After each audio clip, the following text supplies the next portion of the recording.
Hola, muy buenas tardes. Bienvenidos a la sesión sobre colaboración y ciencia abierta.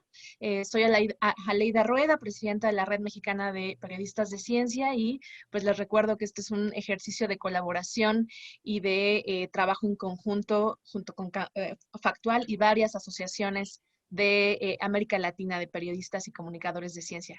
Le voy a dar la palabra a nuestro moderador desde Perú, Martín Tumay. Adelante, Martín. Muchísimas gracias, Aleida. Gracias por tenernos en cuenta, también a la AppCiencia, esta asociación de la cual formamos parte, con la misión, como tienen ustedes, de llevar el mejor contenido científico para toda la gente en general. Bueno, esta mesa va a ser muy importante. Es una mesa con mucho poder femenino esta vez. Les agradecemos mucho y vamos a pasar a que cada una de las participantes del panel se presenten. Le doy el pase ahora a María Alejandra Tejada. Bueno, muy buenas tardes para todos. Es para mí un honor y un gusto estar en este espacio con ustedes. Mil gracias a todos los organizadores. Me han contado que ha sido un muy buen evento. Bueno, yo soy parte de la Asociación de Periodismo Científico en Colombia. Por muchos años he trabajado en el mundo de la comunicación científica, coordinando y editando revistas científicas, y actualmente me encuentro terminando el doctorado en Gobernanza y Gestión de la Investigación, y soy parte de la Javeriana como asesora de la Vicerrectoría de Investigación. Un gusto compartir esta mesa con un grupo tan selecto. Gracias, María Alejandra. Recordamos a la gente que nos está siguiendo que por favor, si tienen alguna pregunta, nosotros encantados de poder absolverla, la dejan y aquí Aleida nos la va a hacer llegar. Bueno, ahora le doy el pase a Roxana Tabacman. ¿Cómo estás, Roxana? Hola, muchísimas gracias. Bueno, primero quería también agradecer muchísimo a los organizadores porque sé el trabajo que da esto y lo están haciendo estupendamente. Y bueno, yo les quería contar, soy periodista científica hace apenas 30 años, abandoné un doctorado en neuroquímica para ser periodista y no lo lamenté ni un minuto porque creo que realmente el periodismo es el mejor oficio del mundo. Trabajé como periodista científica en Argentina, en España, en Brasil, donde estoy ahora viviendo, y escribo actualmente para las ediciones de español y portugués de Netscape, así que estoy más enfocada en medicina. Cuando hace mucho tiempo creé una cátedra de periodismo científico en Buenos Aires, en la Universidad del Grano, vi que no había un libro, entonces años después escribí el libro La salud en los medios, medicina para periodistas, periodismo para médicos, que se usa bastante en castellano y en portugués. Y hace unos años empecé a inicié mi carrera de escritora. Lancé un libro hace casi 3 años por Penguin Random House, que es sobre un virus respiratorio. ¿Qué pasó? Ahí se nos metió una persona, disculpen. No dejaste de grabar, no importa, vamos a continuar. Una disculpa. Ok, Rosana, continuamos entonces con tu presentación. Entendemos que nos hablas desde Argentina. Disculpa la interrupción. No sé si puedas continuar. Nos hablabas de que habías escrito un libro. Hola, Roxana. Hola. Roxana, ¿estás ahí? ¿Me escucha? Creo que ¿Quieres no seguimos está. con los demás, Martín? Y ahorita que se Ok, vamos entonces. Ahora le damos el pase desde España a Elea Jiménez. ¿Cómo estás, Elea? Hola, buenas tardes. Muchísimas gracias a todos por la invitación y por la organización de un foro tan interesante. Bueno, yo soy científica titular del Consejo Superior de Investigaciones Científicas aquí en España. Tengo un grupo de investigación dedicado al estudio del libro académico, pero en general a procesos de comunicación científica, a cómo los científicos publicamos y comunicamos nuestros resultados de investigación, especialmente en las áreas de humanidades y ciencias sociales. Y trabajo mucho en la conexión entre la edición académica y la evaluación o el reconocimiento de los científicos. Hace 4 años escribí un libro que se llama Malestar, los investigadores ante su evaluación, y trata precisamente de todas las controversias asociadas a la evaluación científica y que tienen que ver, están directamente relacionadas con la publicación de resultados de investigación. Un gusto, Elea. Ahora sí creo que Roxana He Tabacman vuelto. se Sí, acá. reincorporó. Sí, Sí, porque eh, había sido hackeada, no sé si apareció por todos, unas imágenes de guerra. sí, ¿Desapareció todos? aparecieron. Ah, Sí, pero ya estamos nuevamente para lo que nos han citado. Vamos a seguir con perfecto. tu presentación. Ayúdanos, Sí, nos estabas contando de un libro que habías publicado. sí, en realidad hace 3 años, o un poco menos de 3 años, publiqué un libro que es sobre un virus respiratorio que surge en Asia, que provoca síntomas como la gripe en la mayoría de las personas, o ningún síntoma, que en algunos provoca una neumonía grave y en otros una respuesta inmune exacerbada que pone en vilo al planeta. No sé si les suena conocida la historia, pero bueno, antes de que me traten de bruja, les digo que en realidad creo que una de las formas de comunicación científica que estoy siguiendo ahora es esa nueva ciencia ficción, como la serie Black Mirror, que tiene bastante más ciencia que de ficción. Además de eso, bueno, hago como trabajo voluntario también tareas de divulgación científica en los Amigos del Weizmann de Brasil, y soy miembro muy orgullosa de la Red Argentina de Periodismo Científico y soy cofundadora y directora de contenido y de asociaciones de la Red Brasilera de Periodistas y Comunicadores de Ciencia, la de Conciencia. Así que mi aporte será hoy desde todos esos lados. Perfecto, Roxana. Ahora le damos el pase a Chile, representado por Andrea Obaid. ¿Cómo estás, Andrea? Muy bien, bueno, hola a todos y a todas. Muchas gracias por invitarme a participar en este foro, de verdad estoy muy contenta. Bueno, yo soy periodista científica desde el año 2006. Me fui a Barcelona, España, a hacer un magíster en comunicación científica, médica y medioambiental en la Universidad Pompeu Fabra. Y desde ahí me he dedicado a divulgar la ciencia en distintos medios de comunicación. Creé 2 productoras audiovisuales y agencias de comunicación, Neurona Group y Endorfinas, con las cuales hemos desarrollado muchísimos proyectos de este tipo. Hemos hecho programas de televisión para Canal 13, TVN y otros programas también como Chilenautas, Tecnociencia, Efecto Eureka, donde contamos la vida de científicos, recorremos Chile mostrando el turismo científico, mostramos también los diversos proyectos de astronomía. También he escrito 2 libros de turismo científico con las 60 rutas de turismo científico en Chile, desde la arqueología, la paleontología, la astronomía, etcétera. Y actualmente soy conductora de 2 programas de radio, uno en Radio ADN, que es una de las radios más importantes de noticias acá en Chile, y otra radio que es la TX Radio, que es una radio online de ciencia y tecnología para Latinoamérica. Y en general siempre estamos como trabajando en este tipo de proyectos de crear ideas para ponerlas en multiplataformas, y donde la idea es que pueda llegar a todo el mundo, y por eso también soy miembro de ACHIPEC, que es la Asociación Chilena de Periodistas y Profesionales en la Comunicación de la Ciencia. Qué gusto tener esta mesa de lujo. Y para completarla también tenemos a Pampa García Molina, ella es de España. ¿Cómo estás, Pampa? Hola, ¿qué tal? Buenas tardes, noches ya desde aquí. ¿Qué tal? Muchísimas gracias por haberme invitado a este foro. Ya conozco además a la Asociación de Periodistas de México, porque les acompañé el año pasado allí con Aleida en Ciudad de México y estuve encantadísima de poder participar allí en directo. Me encantaría volver, la verdad, cuando ya se pueda de nuevo. Y bueno, yo soy Pampa García Molina, soy periodista de ciencia. Mi carrera original es la física. Yo estudié en principio una licenciatura en física en la Universidad Complutense de Madrid.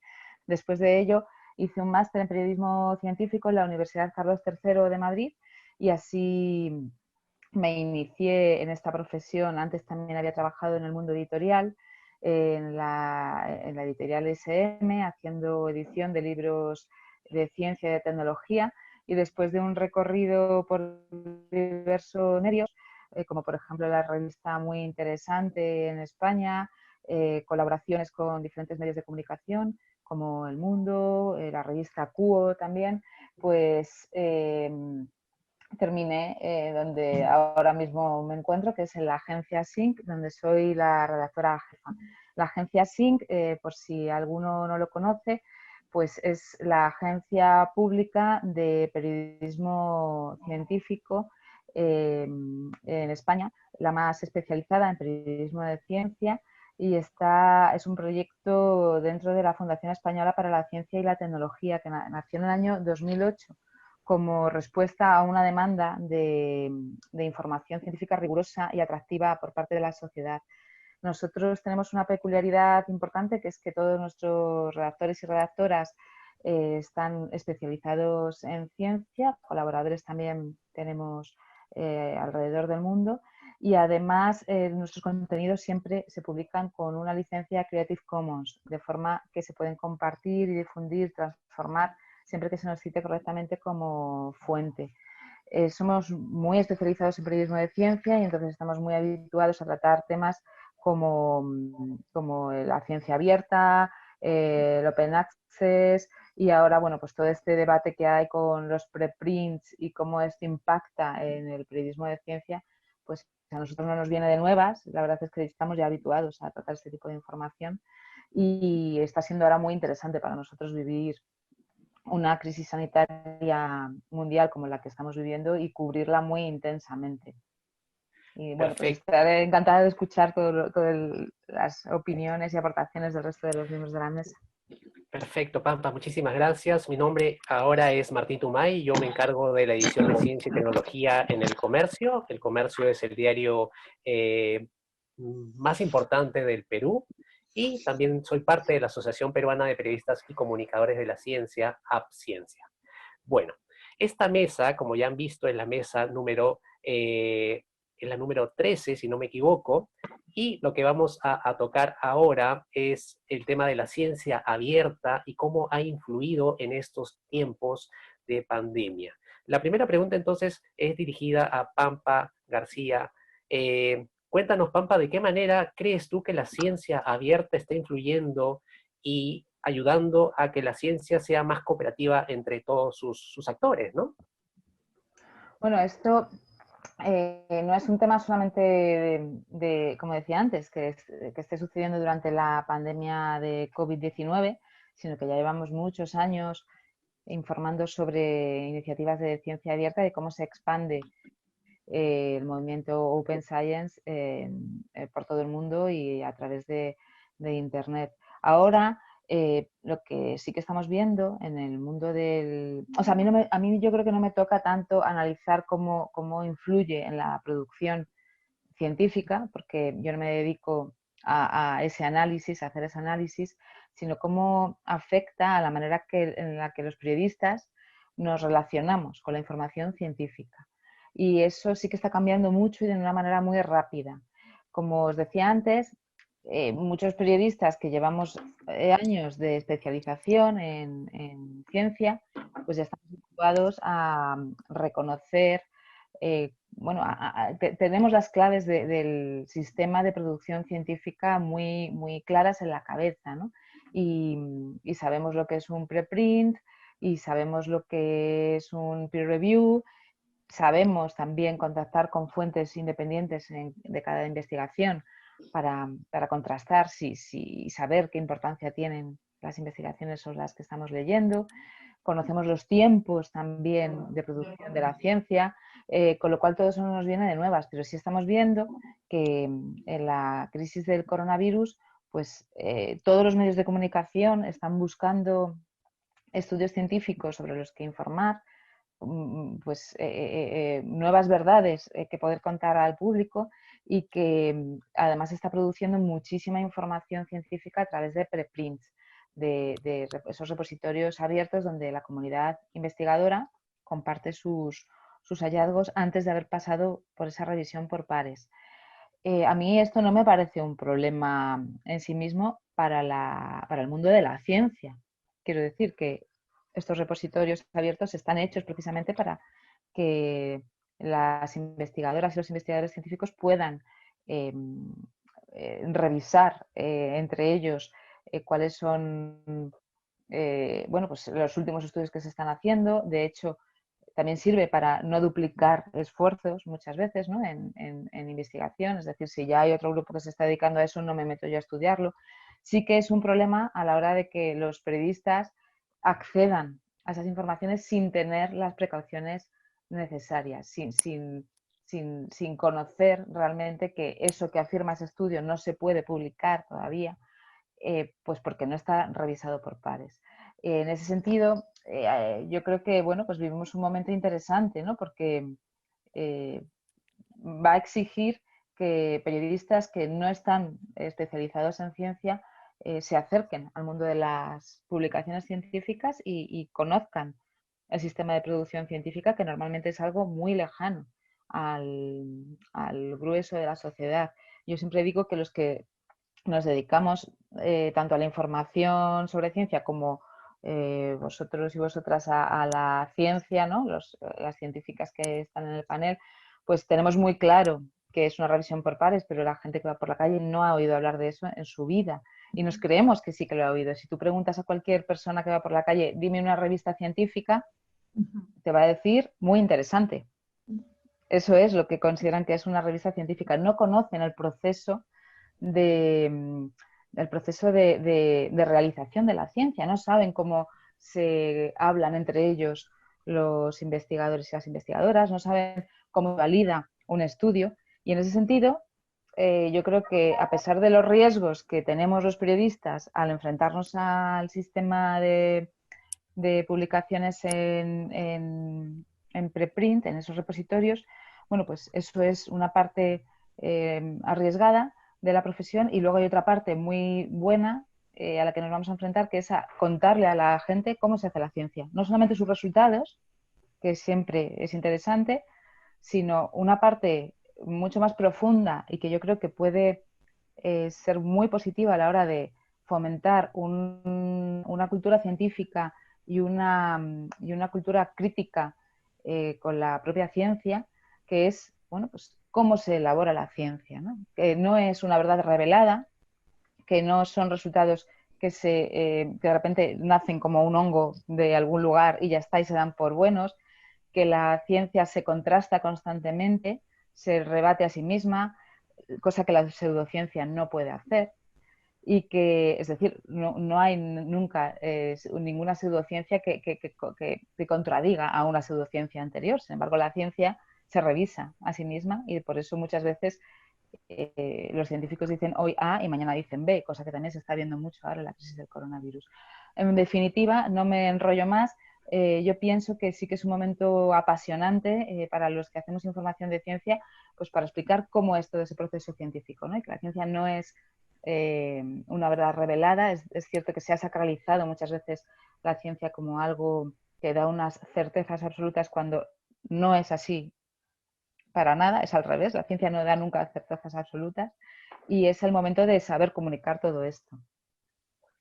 Exacto, hay que saber comunicar todo esto. Ahora le damos el pase a Andrea Obaid, y por favor que nos cuente cómo están viviendo desde la sociedad chilena, desde el lado periodístico, y la difusión de estos contenidos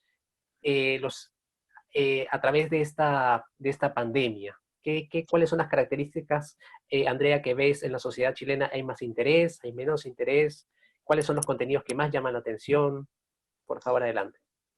Sí, mira, acá ha sido un tema bien comentado también a nivel internacional lo que está pasando en Chile, porque han pasado distintos fenómenos. Por un lado, la comunidad científica se ha convertido en un gran actor comunicacional durante esta pandemia, donde han sido muy activos en las redes sociales, principalmente Twitter. Acá en nuestro país se ha convertido como en la red social donde todos se informan a través de ella, los que tienen obviamente acceso a esta red social, donde se van generando estos trending topics, siempre asociado a la noticia del momento, que está siempre relacionada con COVID-19, y en este caso la comunidad científica a través de las sociedades científicas, como por ejemplo la Sociedad Científica de Inmunología, de Alergias e Inmunología, de Epidemiología, la Sociedad Chilena de Medicina Intensiva, están activamente entregando contenido a través de declaraciones públicas que muchas veces contradicen a lo que dice la autoridad sanitaria, en este caso el ministro Jaime Mañalich,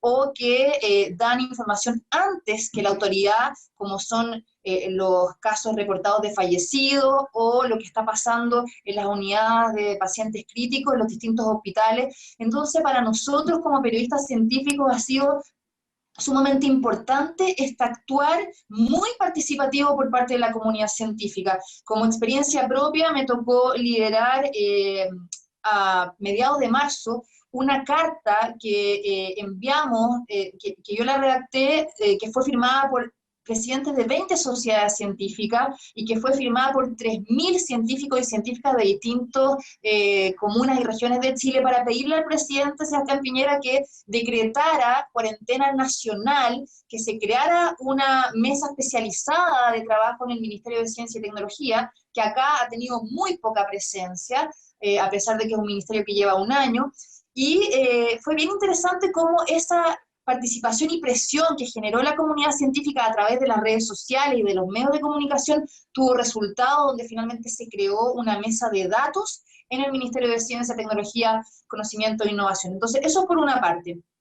Por otra parte, es increíble cómo todo se ha viralizado a través de las redes sociales, se ha generado como una herramienta crucial en la entrega de información, donde, por ejemplo, cada mañana acá, no sé si en los otros países, se entregan a través del Ministerio de Salud, en cadena nacional se entregan las cifras oficiales, y finalmente de ahí se empiezan a desprender muchas noticias en esta red social, en Twitter, y donde se terminan los mismos periodistas de los medios de comunicación tomando las noticias de ahí y replicándolas en los medios, ya sea televisión, radio, medios online, etc. A mí me pasó otra experiencia ayer, que también se las comento, porque todo está como pasando tan rápido, ¿no? Ayer me dio un dato, una persona, de que acá en Chile, en el sector privado, estaban cesando los exámenes PCR para tomar las muestras de COVID-19. Y empecé a investigar y me di cuenta que con la información que me estaba dando mucha gente en Twitter, hice una trazabilidad y todas las clínicas, por lo menos gran parte, cerca de 20 en todo Chile, no estaban haciendo más exámenes PCR. Y eso yo lo publiqué en Twitter, y de ahí empezó a generarse estos retweets, me gusta, y se terminó generando una noticia a partir de eso, que la tomaron todos los medios de comunicación, y hoy día fue una de las grandes noticias, igual que ayer, y fue una de las grandes preguntas que se le hizo al ministro de Salud. Entonces, ¿cómo también estamos aprovechando estas plataformas digitales, con esta transformación digital que se nos vino abruptamente encima, para comunicar con el objetivo de informar a la población? Obviamente hay que ser conscientes de que Twitter en este caso es un nicho, una muestra de toda la población que todavía tiene una brecha digital enorme, pero sí es interesante cómo también se ha convertido en una fuente de información súper importante, donde además nosotros como periodistas tenemos que estar muy alerta a las fake news y comprobar y confirmar que efectivamente lo que se está diciendo ahí es verídico o es falso. Pero no hemos dado cuenta también que la gente está súper ávida de información, y en los matinales, que son los programas de televisión más vistos en Chile, que son de 4 horas de duración en la mañana, la ciencia está teniendo un impacto muy, muy importante, y acá los grandes protagonistas son los científicos, los epidemiólogos, los médicos, las enfermeras, etcétera. Me imagino que en los países donde ustedes están también, pero es increíble cómo la ciencia es la gran vedette, por decirlo así, en este minuto, y en la inmediatez de estar comunicando, por ejemplo, lo que pasa en Twitter, cómo llevarlo a radio, y de la radio a online, y después al papel, y después a la tele. Finalmente terminamos trabajando como periodistas en distintas plataformas, ya sea en las redes sociales, en la radio online en mi caso, en esta radio que es de alcance nacional en mi caso, y estar buscando constantemente información para darle a la gente, y que la gente también está muy participativa. Lo que yo veo en la radio es que a través de el WhatsApp que uno puede escribir con una pregunta a la radio, o a través también de un hashtag en Twitter, la misma gente está preguntando, participando, y uno puede entregarle esa información en la inmediatez. Y eso es súper importante, porque al final la urgencia también entrega una respuesta urgente, y es lo que podemos ver, no solamente nosotros como periodistas, sino que también los científicos y expertos lo están haciendo a través de las redes sociales, por ejemplo, y con sus cuentas, y donde están respondiendo las personas comunes y corrientes a través de este tipo de plataformas. Eso es lo que yo veo, por lo menos acá, que está pasando en Chile. Me imagino que es algo súper común, y donde yo decía, ya para terminar la idea, que también lo hemos visto como cuestionados a nivel internacional de cosas que han pasado, como el carnet COVID de inmunidad, que hasta salimos en The Lancet, como por la polémica que se había generado. Finalmente eso hizo que se descartara hace unos días atrás esta entrega de carnet de inmunidad. También desaparecer como los muertos aparecen como recuperados también acá en Chile, que también generó una polémica en medios internacionales.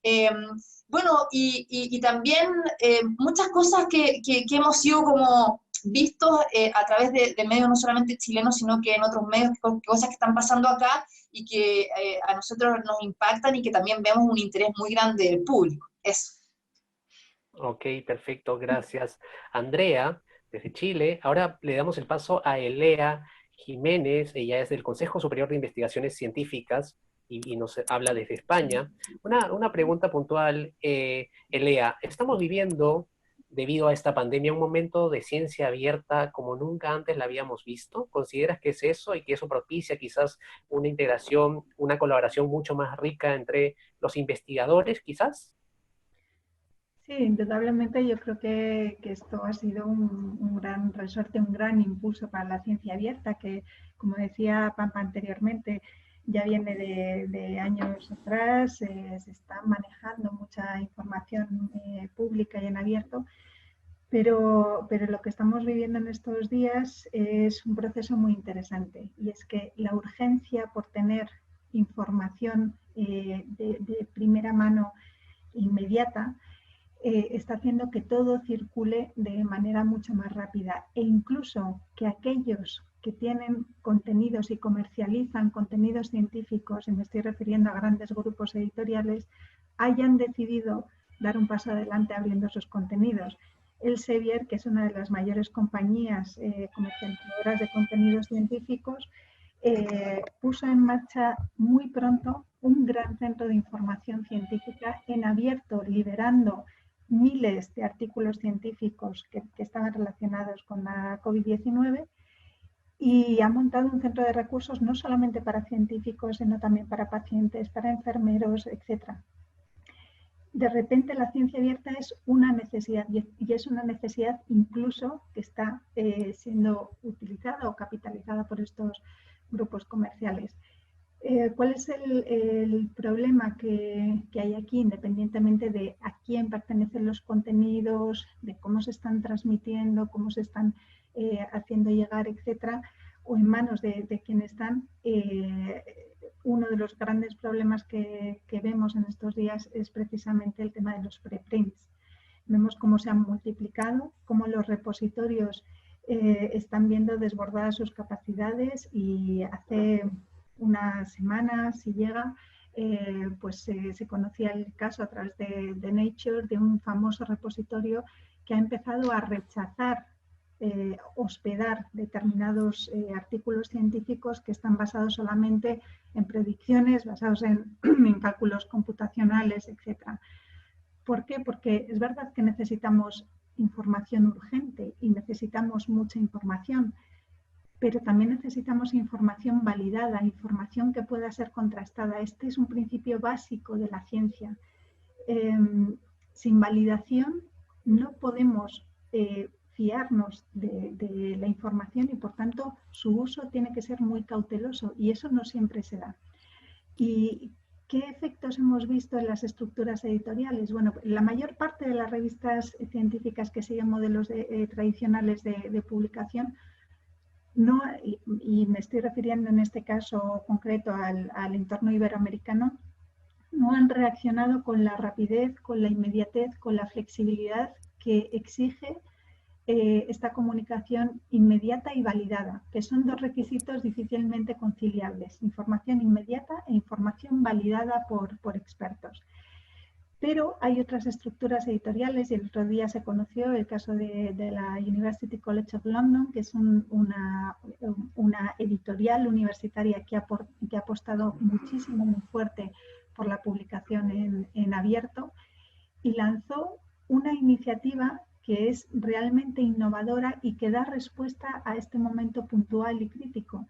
Y es una revista que está en abierto, que maneja y recibe también preprints, y que están sometidos a un proceso de revisión en abierto. Está haciendo ciencia abierta desde el primer momento, desde que se envía el documento hasta que se valida por expertos de manera abierta, hasta que se publican los resultados de investigación.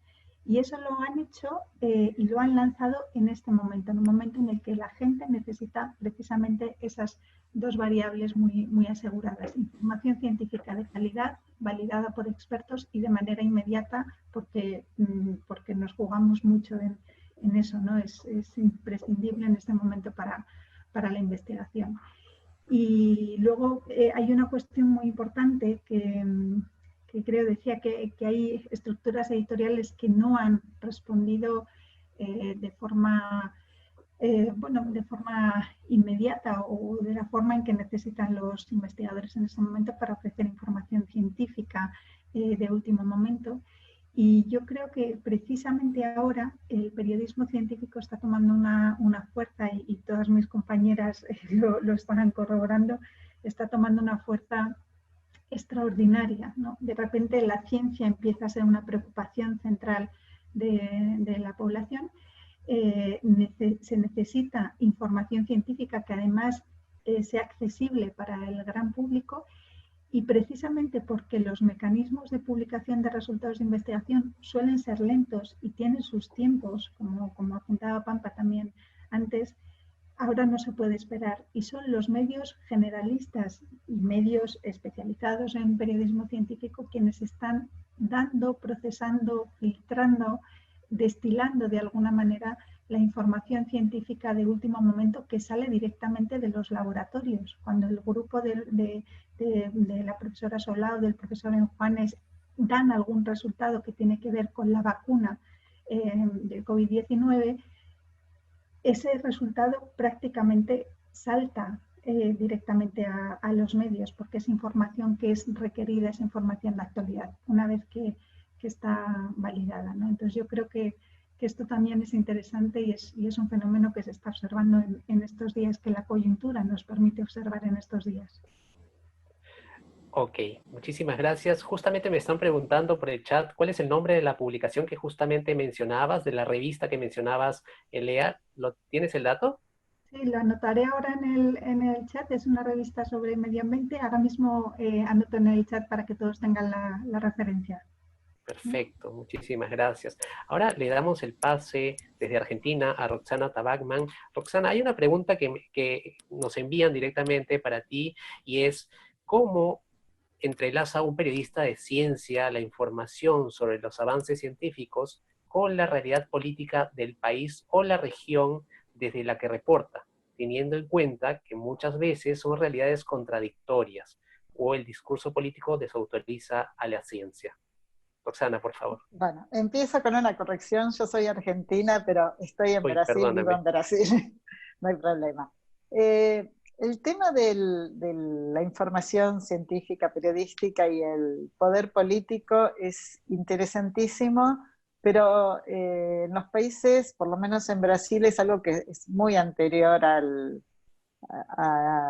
COVID, y a mí me da bastante miedo porque lo que se viene planteando hace unos años es una polarización donde está el poder político, en el caso de Brasil, unido al poder religioso, más concretamente al poder religioso evangélico por un lado y la ciencia por el otro. Y además de que cualquier polarización es pésima porque nadie sale de su burbuja, también está el problema que de repente con el virus, de la noche a la mañana, la gente empezó a esperar todo de la ciencia. Y bueno, nosotros acá sabemos que primero que la ciencia no tiene certezas, que la ciencia no es rápida, que la ciencia puede equivocarse, que la ciencia no puede dar resultados. Y mi sensación es de que la gente está esperando tanto de la ciencia que de alguna forma terminemos alimentando a nuestra propia hoguera y dándole más energía a ese movimiento anti-ciencia que se estaba registrando de antes. O sea que en ese sentido, yo creo que nosotros tenemos que hacer todo lo posible por todos los medios de ayudar a la cultura científica de la población. Creo que los periodistas llevamos toda una tradición de publicar la ciencia a través de sus resultados, no del proceso, porque claro, la gente quiere saber si se cura el cáncer o si se cura el COVID, pero la consecuencia de eso es que ahora están esperando únicamente resultados, pero estamos cubriendo la epidemia a través del proceso, o sea, estamos haciendo algo que nunca hicimos los periodistas científicos, que es hacer la ciencia en directo. Otras especialidades no tuvieron ese problema. Un periodista deportivo está toda la vida, estuvo transmitiendo el partido a medida que se iba desarrollando. Alguien que iba a cubrir un incendio se ponía delante del incendio y iba contando si se caían o no se caían los pisos. Y ahora nosotros de repente nos encontramos que estamos cubriendo con la ciencia en directo, y no es fácil. Pero creo que, bueno, que es algo que tenemos que aprenderlo, y es algo en el que tenemos que hacerlo con responsabilidad, pero no hay vuelta atrás. Ok, muchísimas gracias, Rosana. Ahora vamos con María Alejandra Tejada desde Colombia. María Alejandra, desde Colombia exactamente, ¿cuáles son los retos que se están viviendo actualmente en el periodismo científico? Antes de tu respuesta, por favor, le recuerdo a las personas que están conectadas que nuestro tema, el tema de esta mesa es colaboración y ciencia abierta, experiencias alrededor del COVID, cómo transmitimos y comunicamos la información urgente. Luego de la respuesta de Alejandra, de María Alejandra, perdón, vamos a pasar a las preguntas generales, y los especialistas que tenemos sobre la mesa nos ayudarán a llegar a las respuestas. Listo, María Alejandra, Bueno, ¿cuál es la Martín, situación en Colombia? Cuéntanos, por muchísimas favor. gracias. Desde la Asociación de Periodismo Científico, en nuestro grupo de trabajo hemos discutido varios temas. Uno de ellos ha sido el tema de si el rol del periodista científico es darle respuesta también a las fake news y a todas estas cosas que les llegan a la ciencia ciudadana por redes sociales, por WhatsApps y por diferentes medios que obviamente no necesariamente son noticias veraces e información veraz. La discusión está entre si hay que hacer solamente periodismo científico o hay que mirar temas de comunicación científica, en los cuales está todo el tema de pues también darle a la ciudadanía, conectar con la política científica, conectar con los laboratorios y con la industria y con las empresas, y si al final solamente debemos quedarnos en hacer el seguimiento del periodismo científico en medios o cuál es el efecto en redes sociales. Entonces, como ya varias de nuestras compañeras han estado aquí en la mesa hablando, hay un tema detrás de todo esto que es la veracidad de la información, ¿no? Y también estamos en un momento de inmediatez donde la tecnología juega un papel muy importante. Entonces, estamos ante un científico que necesita herramientas para comunicar en medios de comunicación, y ese es el rol que se tiene en el periodismo científico, cómo el científico puede ir más allá, donde sigue existiendo el científico que solamente tiene un canal de comunicación, como el Lea bien lo mencionaba, que va hacia la revista científica, y que los tiempos de la revista científica son más largos, y que en este momento, pues, la pandemia nos lleva a que los tiempos sean menores.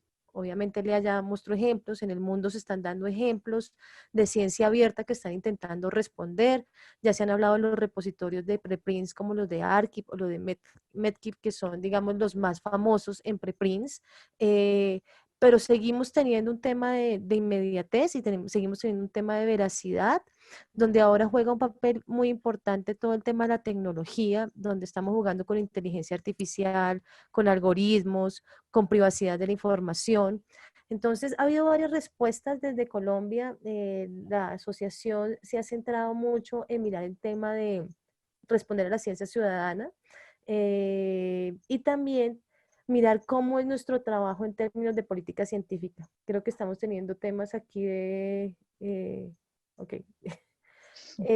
política científica, en términos de que hay brechas que cerrar entre diferentes actores, ¿no?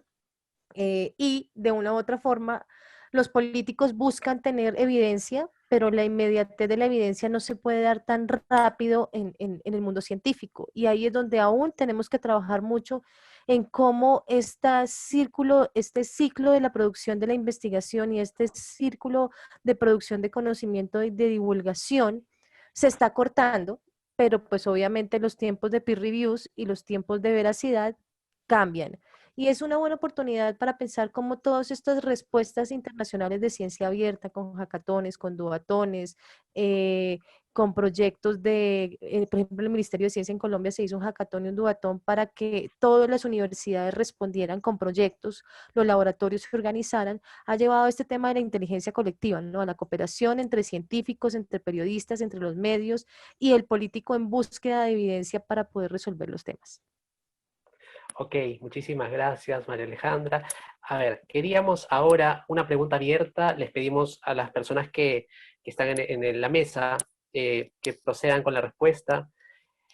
A ver, la pregunta es, ¿cómo, justamente lo que tocaba María Alejandra, ¿no? Inmediatez y veracidad es lo que estamos viviendo actualmente. Y la pregunta es, ¿cómo se puede democratizar el acceso de buenas fuentes científicas o dónde buscarlas? Y la segunda es, ¿hay restricciones en la publicación de investigaciones o de papers? ¿Quién se anima a responder? ¿O elijo yo? Si queréis la primera la puedo empezar yo a responderla. Por favor, repito la pregunta. ¿Cómo se puede democratizar el acceso de buenas fuentes científicas o dónde buscarlas? Yo creo que buenas fuentes de información científica ahora mismo las tenemos. Lo que pasa es que no son tan conocidas como querríamos. En general, creo que la mayor parte de los medios de comunicación, por lo menos los digitales y los de papel, están haciendo una buena labor en la cobertura informativa de la COVID ahora mismo. O hay muy buenos medios que están haciendo un buen trabajo, que se están preocupando por contar con colaboradores especializados. No así tanto, creo, por lo menos en España, en medios televisivos, donde muchas veces prima más el escándalo o la tertulia basada solamente en la polémica. Pero creo que los medios digitales están demostrando que apuestan ahora mismo por la información científica, que es lo que el público quiere leer. Hay, por ejemplo, si se quiere ir a fuentes más primarias de información, tanto en la página web de la Asociación Española de Comunicación Científica como en otras muchas, se ofrecen listas de recursos para encontrar fuentes de información fiables. La agencia SYNC, por ejemplo, donde yo trabajo, pues ha sido reconocida hace ya casi 2 meses por el European Science Media Hub como uno de los medios de comunicación fiables para hablar de la pandemia. Y sí existen, si el público quiere informarse, si el público quiere encontrar esos lugares fiables, sí existen. Lo que pasa es que yo siempre digo lo mismo, para informarse bien sobre ciencia hay que hacer un pequeño esfuerzo de búsqueda de esas fuentes de información. Probablemente enchufar el programa del corazón para informarse de ciencia no es la mejor idea. Es una buena idea para otro tipo de entretenimiento, ¿no? Yo creo que haciendo un pequeñísimo esfuerzo la ciudadanía tiene muchos recursos a los que donde encontrar buena información científica y además abierta. Yo quisiera hacer un agregado, si se Adelante. puede. Sí, adelante. Sí, cuando surgió Internet y cuando surgieron los sites, era bastante fácil decirle al público, bueno, sigan estas páginas. De hecho, eso es lo que se hacía mucho, ¿no? Buenas páginas para seguir algo. Hoy creo que ese control ya no se pierde y se ha perdido, y también gracias a la ciencia abierta, la multiplicidad de buenas fuentes es increíble. Entonces yo creo que es necesario pasar a una segunda etapa, que es la de desarrollar el sentido crítico en la población. Porque es como, hay una expresión que se dice desvestir a un santo para vestir a otro. Vamos a estar todo el tiempo tapando agujeros o dejando muy buenas fuentes afuera porque es imposible conocerlas. En cambio, me parece que hay bastantes proyectos surgieron, se amplificaron con el tema de la fake news, sobre cómo cómo leer una información que uno recibe, si es que tiene que buscar la fuente, qué hacer con eso la información que va llegando para poder desarrollar un espíritu crítico. Me parece que eso sería muchísimo más una innovación necesaria y que tendría un efecto permanente, idealmente, claro. Genial, Roxana. ¿Puedo Ahora, añadir, sí, ¿puedo añadir brevemente una cosa solamente? adelante. En ese sentido, por ejemplo, nosotros en la agencia SYNC estamos empezando a desarrollar proyectos para hacer ese entrenamiento del espíritu crítico desde las aulas, ya no solamente en la ciudadanía adulta, sino ya desde el aula.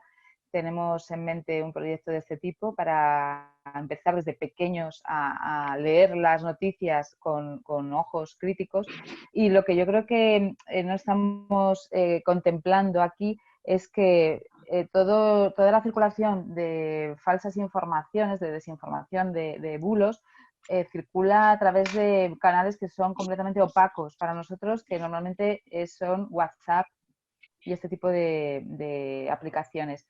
Eso es muy difícil de rastrear y ahí es donde yo creo que tenemos que empezar a meter la cabeza a fondo. Explicarle a la gente, ¿no? Cuando te envían una captura de pantalla, no te fíes. Si esa información no la puedes rastrear, no te fíes. Si no hay un enlace donde puedas investigar de dónde procede esa información, no tienes que confiar en ella y sobre todo no la reenvíes. Porque ahora mismo yo creo que estamos asistiendo a eso.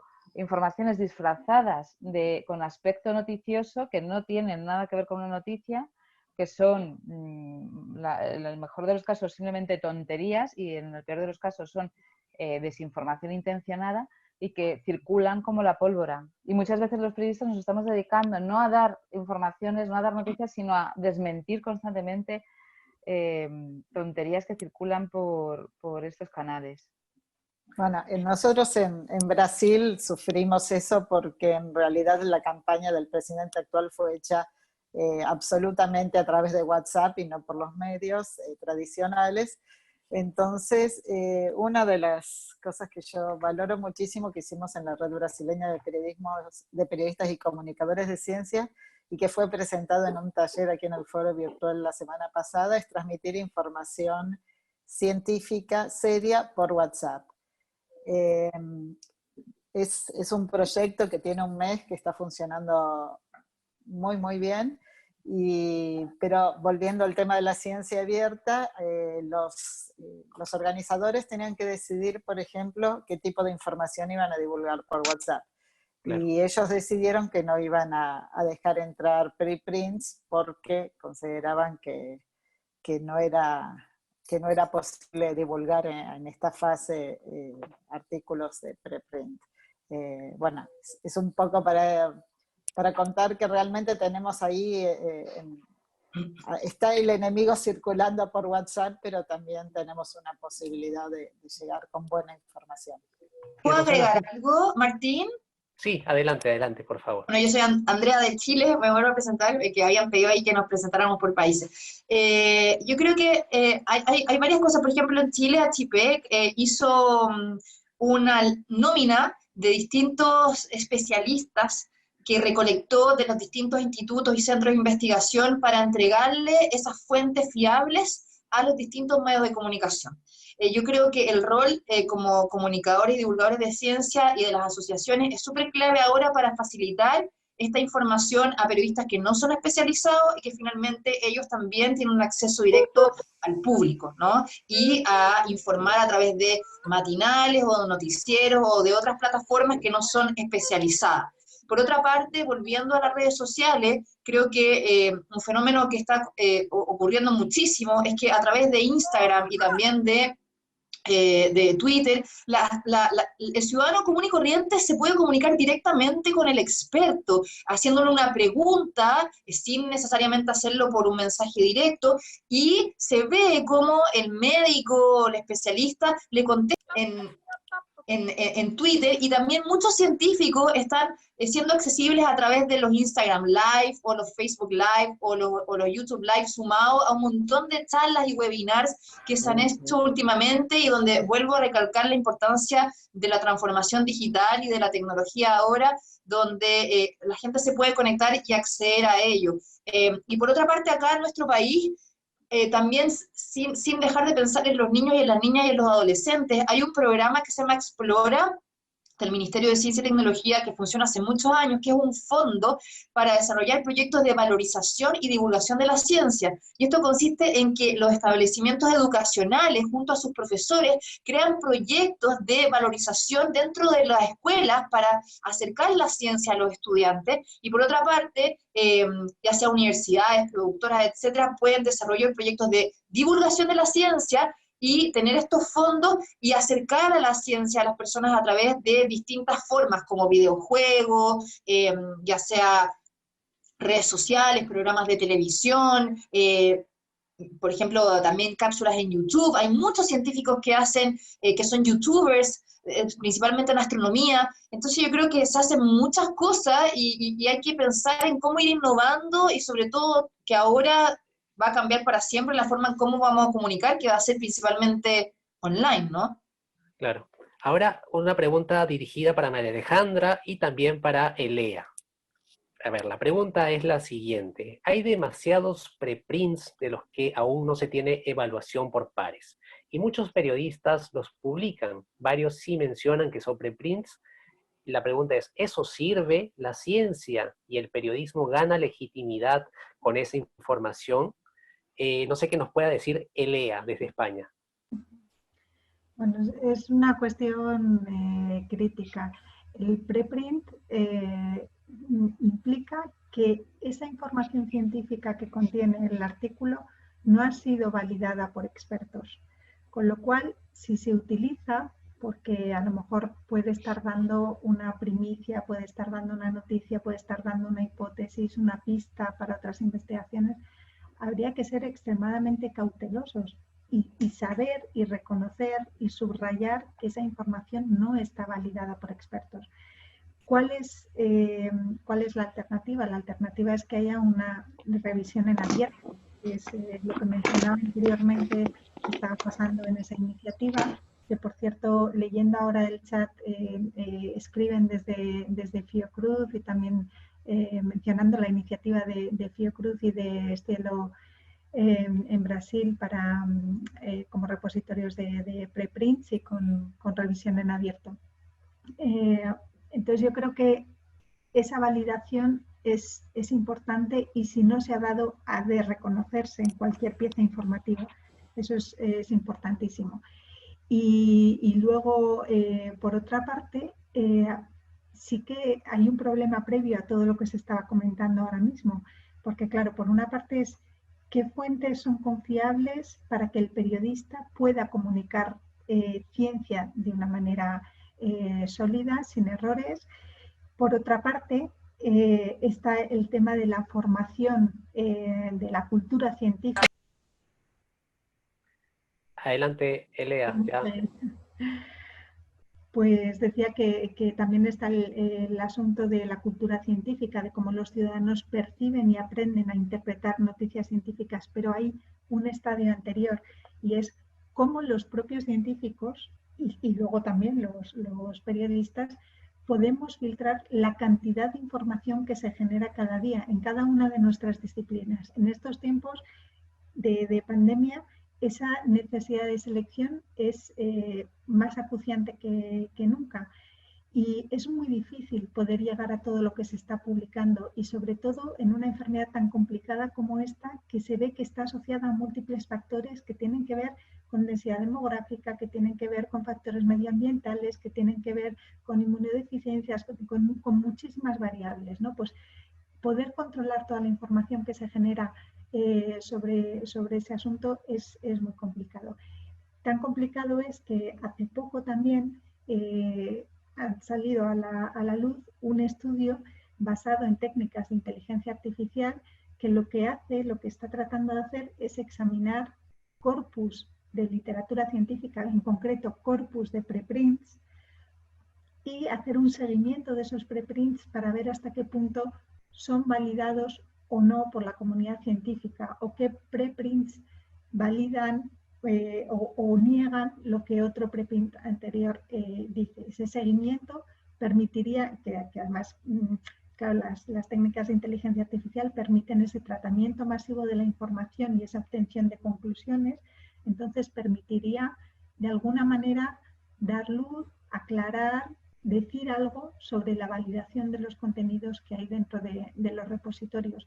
Y creo que bueno, pues ahí hay un desafío muy importante, porque realmente el cuello de botella está ahí, ¿no? Cómo filtrar, cómo destilar, cómo hacernos con la información realmente relevante para seguir investigando y además tener las garantías de que es una información fiable y validada. Muchísimas gracias, Elea. Ahora le damos el pase a María Alejandra de Colombia. Voy a repetir la pregunta para las personas que seguro se están conectando recién. Y la pregunta es básicamente, hay demasiados preprints de los que aún no se tiene evaluación por pares. Y muchos periodistas los publican. Varios sí mencionan que son preprints, pero otros no. ¿Eso sirve? ¿La ciencia y el periodismo gana legitimidad con esa información? María Alejandra, por favor. Bueno, yo creo que los avances que ha tenido la ciencia abierta en los últimos años han sido grandes. El tema de los repositorios juega un papel muy importante aquí. Y como periodistas científicos lo que tenemos que conocer es exactamente cómo ha sido la construcción de ese repositorio, cuáles han sido los criterios para, para indexar esa información, pero también los criterios para que este preprint se encuentre ahí. No es lo mismo un preprint como Cielo, como el que mencionaba Lea, o el famoso Archive que mencionaba hace un rato yo, que llevan toda su vida construyendo sistemas de información, o como DOAC, que se parece mucho, digamos, al proceso de las revistas científicas, pero que están agilizando los procesos, que de pronto repositorios muy jóvenes que no tienen ninguna veracidad, pero que tampoco tienen unos criterios rigurosos en términos de la información científica y de la metadata. Sí, yo creo que eso es un tema clave en este momento. Y nuevamente yo creo que Lea se refería a un tema muy importante, y es el tema de la inteligencia artificial, que para bien o para mal nos puede ayudar en el sentido en que nos puede agilizar que la información construida por los investigadores tenga la información real y veraz, pero al mismo tiempo hay unos temas éticos, jurídicos que están jugando en la construcción de los algoritmos. De hecho, ya en la Unión Europea y en varias partes del mundo se han creado comités especiales para estudiar todo el tema de la veracidad ética, jurídica y técnica de todo el tema de inteligencia artificial y analizar información. Yo he disfrutado en este tiempo mucho los sistemas de información que se están creando a raíz de, digamos, de COVID y la pandemia. Hace unas semanas en New York Times salió publicado un artículo que se llama cómo los investigadores están cambiando la forma de comunicar y cómo se está haciendo una nueva forma de comunicación científica. Y yo creo que hay una relevancia interesante, y es nosotros que estudiamos la comunicación científica y que tratamos de entender estos sistemas de producción de conocimiento, lo que se está dando es que hay una necesidad urgente de que los laboratorios tengan información, produzcan datos en términos del test, pero también en términos de la vacuna y en términos de análisis de la información para poderle dar solución a la pandemia. Y se están dando sistemas de información y tecnológicos. En este artículo que se publica en el New York Times hablan, por ejemplo, de un sistema que se llama GSAID, que lo que está haciendo es que científicos y biólogos de todo el mundo estén constantemente testeando pruebas, ya sean por test de personas, ya sean por protocolos de hospital o ya sean por análisis de la vacuna, que permitan terminar en preprints o terminar en información en medios de comunicación. Estos son temas de agilidad y avances científicos que no hubiéramos tenido si no tendríamos esta pandemia en este momento. Y a eso lo que hay que observar es lo que Lea dice, que tal vez se ha trabajado mucho en el mundo de las revistas científicas o en el de los libros, y es todo este proceso lento de evaluación, de peer reviews y de rigurosidad y de criterios. Y eso es lo que realmente no tendemos en la pandemia en este momento. Entonces tenemos que hacer un balance entre el rigor científico que lleva a la veracidad y al contraste de la evidencia y de las fuentes, y la necesidad de cumplir rápidamente con usar las tecnologías para que el personaje que está en el laboratorio buscando la vacuna o buscando que después el político o las políticas públicas respondan a eso, lleguen a ese punto. Yo quería... Adelante. No, quería hacer un comentario porque en realidad la sensación que me está quedando es que hay una tensión permanente entre el rigor y la rapidez, Y esto no siempre es así, y también la polarización, peer review, ciencia abierta, tampoco es tan extrema, porque de hecho la mayoría de los investigadores serios, cuando están mandando una revista con revisión por pares, también lo ponen en un repositorio de ciencia abierta. Y cuando antes comenté que el proyecto de la Red Brasileña de Periodistas y Comunicadores de Ciencia hicieron en el grupo de WhatsApp, que dicho sea de paso, vi que pusieron en el chat el link, que todos los que estén interesados en el proyecto pueden saber de qué se trata. Ellos decidieron no incluir preprint, pero existen en el periodismo, tanto lo que ven en la red brasileña como en la red argentina, existen distintas visiones. Entonces, por ejemplo, en la misma red brasileña se hizo un manifiesto que en realidad el objetivo era un rechazo a la manipulación política partidaria en asuntos científicos, pero que además, como nuestra misión como red es ayudar a los que hacen la cobertura de temas de salud, pusimos una serie de recomendaciones. Y ese texto, que fue redactado por docenas, de forma colaborativa por decenas de personas y después firmado por centenas de periodistas y comunicadores de ciencia, no tiene una posición cerrada contra los preprints, sino que explica lo que son y sugiere leerlos con cuidado. En la red argentina de periodismo científico, lo que hicieron también recientemente fue convocar a un científico que es experto en la promoción de buenas prácticas de generación y comunicación de la ciencia, y que conoce desde adentro cómo funcionan los servidores de preprint, y él dio una clase donde bueno, uno salía totalmente entusiasmado por esta nueva forma de comunicarse, porque también existe una evaluación permanente en los preprints a través de los comentarios, a través de las correcciones, y en la ciencia tradicional también no es la verdad revelada. A veces en la discusión preprint sí o no, queda como la verdad revelada y no hay nada más lejano, digamos. También hay mala ciencia en las revistas con evaluación por pares. Eso no es algo solamente de las revistas predatorias. Y también hay sesgos, entonces me parece que sería saludable salir de esta dicotomía. Como decía antes, tratemos de tener el espíritu crítico siempre, sea un paper, sea ciencia abierta, y en lo posible no centremos todos en toda una nota, toda una presentación en un solo trabajo. Ok.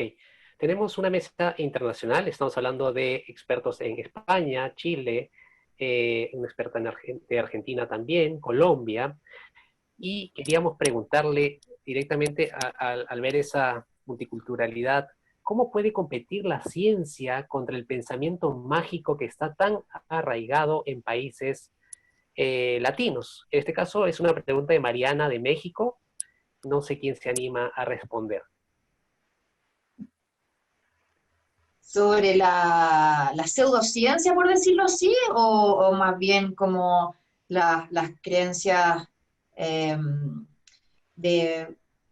Es que acá, por ejemplo, lo que pasa, me imagino que en otros países como México también, hay una cosmovisión muy fuerte de los pueblos originarios, y que muchas veces las personas creen que eso es pseudociencia y no ven como un complemento que puede ser también con la ciencia, como por ejemplo pasó acá el año pasado y que va a pasar este año con el eclipse total de sol, donde el pueblo mapuche, por ejemplo, y también los pueblos atacameños del norte de Chile tienen una visión muy pesimista de esto, y me imagino que en general los pueblos originarios de diferentes países también, como lo que implica que se muera el sol, y para ellos es un mal augurio porque también eso significa un impacto muy grande en la agricultura, o en lo que puede significar para ellos que el Tata Inti o el dios Inti, como le dicen, de alguna forma desaparezca.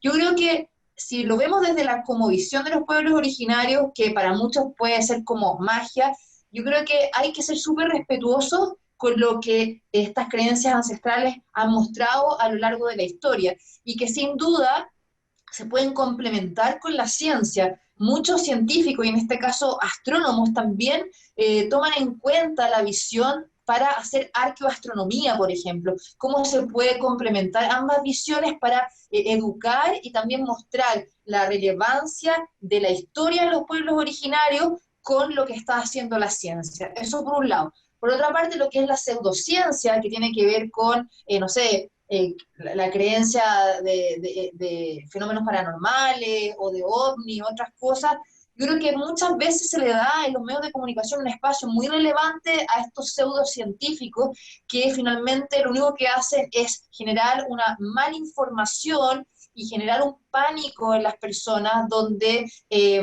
lamentablemente el rating o el número de audiencia, sobre todo en la televisión, es lo que mueve el contenido.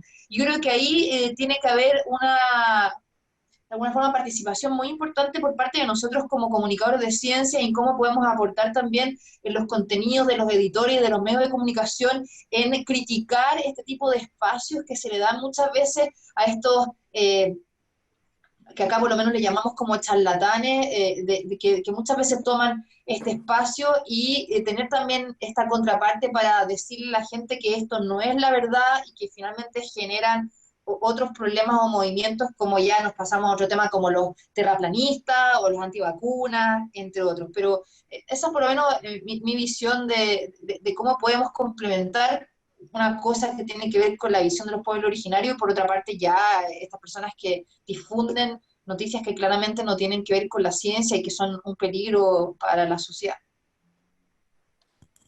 Aquí en Ok, ¿alguien Colombia más hay un que quiere? programa muy interesante que se llama Ciencia para su merced. Su merced es un término muy colombiano y significa ciencia al alcance de los ciudadanos. Y se ha estado inspirado en todas estas metodologías de ciencia ciudadana que busca acercar al ciudadano con un café, con una cerveza, en reuniones, hablando de temas científicos. Por ejemplo, en esta pandemia han hecho varios programas, webinares, videoconferencias en torno a todas estas teorías de conspiración, explicándole a a la ciudadanía con fuentes reales porque estas teorías de la conspiración no son ciertas y no tienen por qué creerlas, ¿no? Entonces, digamos que todas estas metodologías de ciencia ciudadana que en España, en Europa se han desarrollado también, sirven para que toda esta información que circula, que es tan autóctona, pueda tener veracidad científica y pueda traer de una manera, con metodologías muy coloquiales a la ciudadanía, ejemplos y formas de ver el tema científico desde otro lugar. Ok, ¿alguien más que quiera complementar a la Sí, respuesta? respecto a lo que comentaba Andrea sobre creencias que a la gente le ayudan a sobrellevar las incertidumbres de la vida, creencias supersticiosas, creencias religiosas que muchas personas no tenemos, pero otras muchas personas sí tienen. Yo creo que respecto a esto ha habido un error bastante extendido en la comunidad divulgadora, sobre todo, por lo menos en España, que ha sido mostrar el desprecio por ese tipo de pensamiento, ¿no? Y tratarlo desde una posición como casi de superioridad moral, superioridad intelectual, incluso con términos como magufo, que es una cosa que se utiliza mucho aquí, que son aquellos que creen en el pensamiento mágico y en los UFOs, en los ovnis. Y pues eso, tratar a la gente como si fuera idiota, y por eso creen esas tonterías, y por eso hay que coger con un paper y darles en la cabeza para que entiendan la gran verdad de la ciencia. Eso ha sido, así caricaturizándolo muy grosso modo, muchas veces la manera de comunicar esa gran verdad que es la científica frente a esas paparruchas y tonterías que son las creencias a veces religiosas y otras veces supersticiosas de la ciudadanía.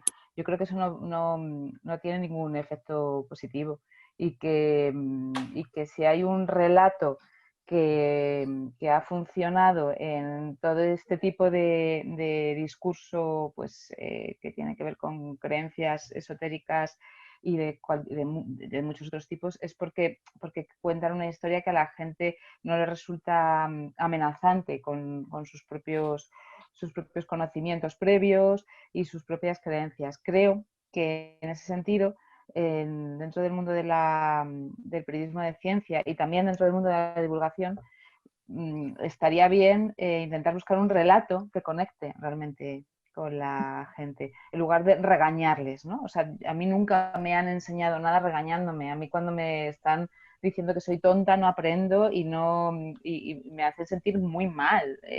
No es la manera. Creo que en eso sí que hemos cambiado, que hemos entendido que esa no es la manera de acercar conocimientos de ciencia al público y que se está superando. Y respecto a lo que comentaba María Alejandra, las iniciativas de ciencia ciudadana van muy en esa línea, hacer partícipe a la gente de la ciencia, o sea, hacer que también se hagan sus propias preguntas que se pueden resolver mediante el método científico, que intervengan en las investigaciones científicas y que duden incluso también de las conclusiones de la ciencia. Yo creo que es muy legítimo dudar de las cosas y que lo que tenemos que explicarle a la ciudadanía es: está bien que dudes, está bien que no te lo creas todo, vamos a acompañarte en esas dudas y vamos a intentar descubrir juntos pues, una manera de construir el conocimiento. Lo que sí que es importante también es cuando la gente está teniendo creencias que son malas para su salud. Y ahí, en diversos estudios, lo que se ve es que no tiene que ver tanto con el nivel de formación científica. Las personas que utilizan pseudoterapias, en muchísimas ocasiones, al menos en España y también en el resto de Europa, son personas con altos niveles de formación científica, incluso doctores en ciencias. Y aún así utilizan pseudoterapias pues, precisamente porque piensan que tienen suficientes conocimientos como para poner en duda a aquellos que ya están aceptados por el sistema. Yo creo que es un tema súper complejo, la verdad. Ok, perfecto. Si hay tiempo, me gustaría contestar la pregunta de Ana María Vara. No sé cómo estamos de tiempo y de secuencia. Sí. Dale con tu respuesta. Y ahí viene una segunda pregunta que también va a generar mucho interés de parte de ustedes. Pero bueno, sigue, por favor, Roxana. Bueno, ella está preguntando si es posible compatibilizar el objetivo de crear un pensamiento crítico por WhatsApp. Exacto, esa era la pregunta que justamente iba a hacer. Y yo, a ver, la pregunta básicamente hagámosla quizás para todos. ¿Es posible compatibilizar el objetivo de desarrollar el pensamiento crítico con el uso de un medio como WhatsApp, teniendo en cuenta que este se usa para situaciones multitasking y con un mínimo de atención? Por favor, Roxana, ayúdanos. Bueno, primero, si es posible o no, eso, digamos, lo mío es una opinión sobre lo que va a pasar, porque es un proyecto de la Red de Conciencia que tiene apenas un mes, pero, y además no está siendo medido, no hay forma de medirlo y tampoco tendríamos cómo hacerlo. Pero yo les voy a contar un poquito, aunque ya a todos les recomiendo ver el taller que está disponible porque realmente es excelente. En realidad, lo que se discutió mucho primero cómo hacerlo y se decidió hacerlo por audio. Yo no sé en otros países, pero en Brasil particularmente, porque hay población analfabeta, hay población semi-analfabeta, hay una población que le cuesta mucho escribir, y entonces el audio es la forma que se transmite por WhatsApp, no es tanto el texto. Y ellos discutieron mucho qué formato darles justamente para impulsar un poco el sentido crítico, no dar todas las verdades, sino un poquito explicarlo. Entonces trabajaron bastante para encontrar un punto medio entre algo que fuera didáctico, pedagógico, pero también tuviera el mismo atractivo y formato de los mensajitos que se mandan por WhatsApp, entonces a través de los títulos o a veces ponen memes. Entonces utilizan la atracción del WhatsApp, pero en el audio de 2 minutos tratan de hacer una información un poco más equilibrada. Por otra parte, el WhatsApp también se está usando como para otro público, como forma de curaduría, es decir, hay un equipo de la red que está seleccionando notas y hace un boletín 2 veces por semana y por WhatsApp hace recomendaciones de textos para leer. O sea que esto sería para otro público y obviamente es mucho más fácil a través de eso hacer el pensamiento crítico. Pero yo creo que un audio de 2 minutos da un trabajo bárbaro. Me saco el sombrero ante quienes lo hacen de forma absolutamente voluntaria. Y una cosa que se contó que a mí me pareció fantástico es que es un proyecto que salió del mundo online y fue al mundo offline, porque la gente pobre tiene apenas internet, pero la gente más pobre no tiene ni siquiera internet. Entonces, hay un grupo que está tomando esos audios que llegan por WhatsApp y los está pasando en la puerta de una comunidad como información a través de un auto y un parlante. Así que ese es un proyecto que, conociendo a Ana María, me imagino que le va a parecer fantástico porque no hay muchos proyectos en el mundo de divulgación científica de ese estilo. Ok, perfecto. ¿Alguien más que quiera participar en la respuesta de esta pregunta? Si se puede generar un contenido crítico, un pensamiento crítico a través de medios como WhatsApp.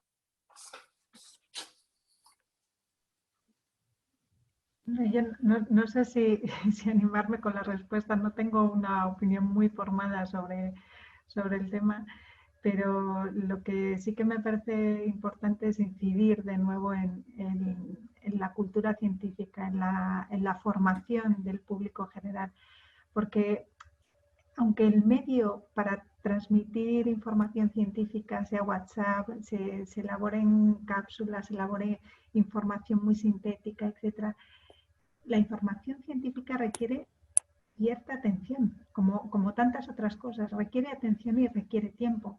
La superficialidad no es algo que vaya con la ciencia, entonces reducir un contenido científico, reducir una información sobre una vacuna, un desarrollo, una epidemia, cualquier cosa, a un tuit, a una pequeña grabación, etcétera, puede dar una información puntual, pero me parece que no es la solución y que la gente además que solamente tiene como fuente de información o que se basa en WhatsApp para obtener informaciones, yo creo que en ellos hay que cultivar ese espíritu de cuidado de la información, de dedicar tiempo a las cosas, y eso requiere cultura científica, darle interés a la ciencia en la vida de las personas, ¿no? Sí, ¿me puedo intervenir? Sí. Adelante, por favor. Sí, claro. Pues respecto a esto, muy de acuerdo con lo que acaba de decir Lea de la necesidad de concentrarse mínimamente y hacer un pequeño esfuerzo para entender información científica. No hablo de para entender un paper, sino para entender una noticia sencilla, escrita por periodistas que ya la han digerido, ya han hecho que sea asumible por el público. Aún así, hay que prestar cierta atención. Por muy apasionante que hagamos la narración, la información de ciencia exige un pequeño esfuerzo, mucho más que la de fútbol o la de moda, probablemente. En ese sentido, yo creo que WhatsApp sí que puede ser útil, no para profundizar demasiado en contenidos científicos, sino como información de servicio, casi, para decir, no, por aquí no vayas, esto no es así por tal razón, no puedo explicártelo del todo, no puedo darte una explicación detallada, pero que sepas que por aquí no deberías ir, o si crees esto probablemente te estás dejando engañar. En ese sentido, a mí me parece súper interesante el proyecto que ha estado contando Roxana, porque es como una especie de activismo, ¿no? de informativo. Y también hay otros proyectos interesantes que, más que transmitir la información científica a través de WhatsApp, lo que están haciendo es estudiar cómo se difunde, cómo se crea el discurso, cómo es el tono narrativo de los bulos que se están difundiendo por WhatsApp. Por ejemplo, aquí en España hay un grupo de investigación que se llama Science Flows en la Universidad de Valencia, lo dirige Carolina Moreno, una catedrática de periodismo, y está haciendo ahora, desde hace 2 meses, desde que empezó la pandemia, un estudio muy bueno sobre eso, cuáles son los tonos, el sentimiento que hay en los mensajes y cuáles son esas narraciones que se están creando a través de WhatsApp. Nosotros estamos colaborando junto con Maldita Ciencia también en este proyecto para investigar cómo funciona la narrativa de los bulos en WhatsApp y de ahí aprender cómo podemos contrarrestarlos, ¿no? Ok, los minutos han volado, nos quedan 5 minutos al aire, pero quería preguntarles también sobre el tema de la ciencia abierta. ¿Qué opinan al respecto? Muchos medios de comunicación están cerrando sus contenidos, están para que la gente los pague una suscripción. ¿Qué opinan de que esta iniciativa o esta modalidad para ganar dinero también se aplique al contenido científico, al contenido de ciencias, de salud? Es que al final, bueno, acá Andrea de Chile, hay una crisis de los medios en general debido a la crisis económica. Acá en nuestro país, en las últimas 3 semanas han despedido a cientos de periodistas, camarógrafos, reporteros de distintos medios de comunicación y donde finalmente muchos de los medios dependen del financiamiento de las marcas o empresas que al auspiciar, por decirlo así, eso genera los sueldos del equipo profesional. Por otra parte, eso hace que indiscutiblemente el medio tenga que adaptarse a un nuevo formato y donde tiene que buscar nuevos modelos de negocio, donde tiene que buscar innovar, y en ese sentido no les queda más que pagar o pedirle a la gente que pague por una suscripción. Acá en Chile se van a cerrar, y ya se están cerrando muchos periódicos o diarios, como decimos acá, de circulación diaria en papel, y hay una transformación total hacia lo digital. Lo mismo que las revistas, ya casi no quedan revistas, todas se han cerrado por este mismo problema económico que ya se arrastraba del estallido social, ahora con esta crisis sanitaria, y que acá en Chile, después de la crisis sanitaria, obviamente va a haber un segundo estallido social porque va a mostrar nuevamente las falencias del sistema de salud. Yo creo que esto es indiscutiblemente de qué contenido. Obviamente nosotros a todos nos gustaría tener acceso gratuito a los contenidos de ciencia, pero al final los medios, como medios en general, están pidiendo que se pague para poder acceder a ellos, no todos. Yo creo que ahí también lo importante es cómo podemos usar, vuelvo, a otras plataformas digitales que sean gratuitas, como por ejemplo YouTube, o hacer un podcast, o usar también diferentes redes sociales donde quede el contenido ahí o que se pueda linkear para que la gente no tenga que pagar para acceder. Ahora, no es que se pague para todos los medios, pero finalmente así va a ser. Y por otra parte, portales tan importantes de revistas científicas como Nature, The Lancet y otras han estado liberando sus contenidos de forma también de llegar y acceder para que cualquier persona pueda leer los artículos o también los papers, y que eso me parece súper bueno, pero lamentablemente la crisis económica que estamos viviendo hace difícil que esto sea viable, aunque claramente democratizar la ciencia y hacerla transversal es lo que todos queremos, ¿no? Ok, me queda un tiempo para una intervención más, por favor. ¿Alguien que quiera sumar en esta respuesta? Yo quisiera solamente un breve apunte. Por eso es importante, puesto que la ciencia es un bien común y de ella dependemos todos, es muy importante que haya agencias públicas de información, y en este sentido la agencia SINC, ¿no? Pública Española, que da información científica y que no está sujeta a los avatares de las empresas, que efectivamente son como apunta Andrea, ¿no? Ok, ¿alguien más? La última intervención. Sí, ¿puedo? Yo en ese sentido creo que hay una diferencia muy importante entre pagar por leer un medio de comunicación, que yo, por ejemplo, estoy completamente dispuesta a pagar por leer buena información, porque los periodistas tienen que alimentarse, tienen que comer, es un modelo de negocio que ya no se sostiene a través de la publicidad, y igual que pago por leer un libro y prefiero no robarlo, sino comprarlo, también me gusta pagar para que las personas que hacen información vivan de ello. Y por otro lado, el tema del Open Access creo que no hay que confundirlo con el de los muros abiertos.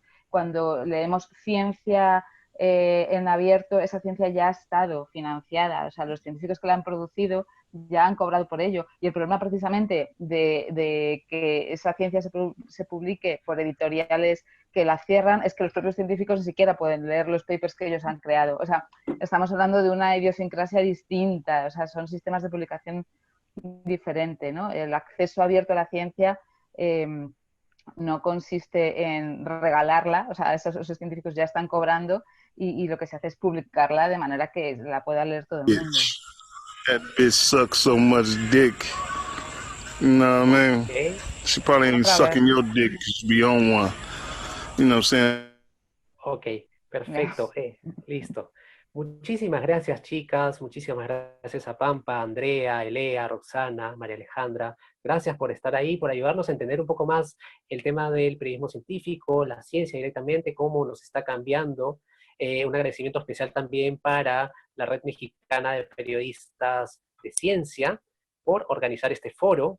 Y nada, mi nombre es Martín Tumay, soy de Perú, trabajo en el Diario del Comercio y estamos agradecidos también por la presencia de todas las personas que han estado conectadas y las preguntas. Esperemos haberlas absuelto todas. Muchas gracias, cuídense mucho, por favor. Martín, vamos a tomar una foto de registro, como en todas las sesiones, entonces si alguien puede poner su camarita, los que no han tenido su cámara, este es el momento para hacerlo.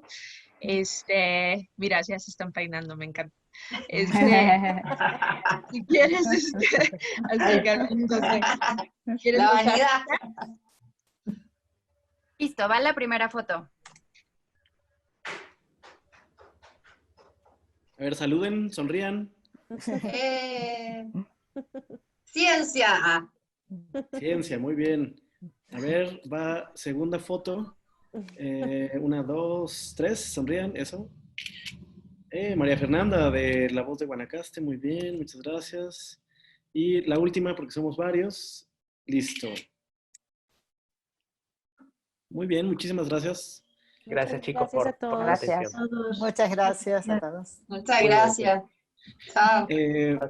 Si gustas detener la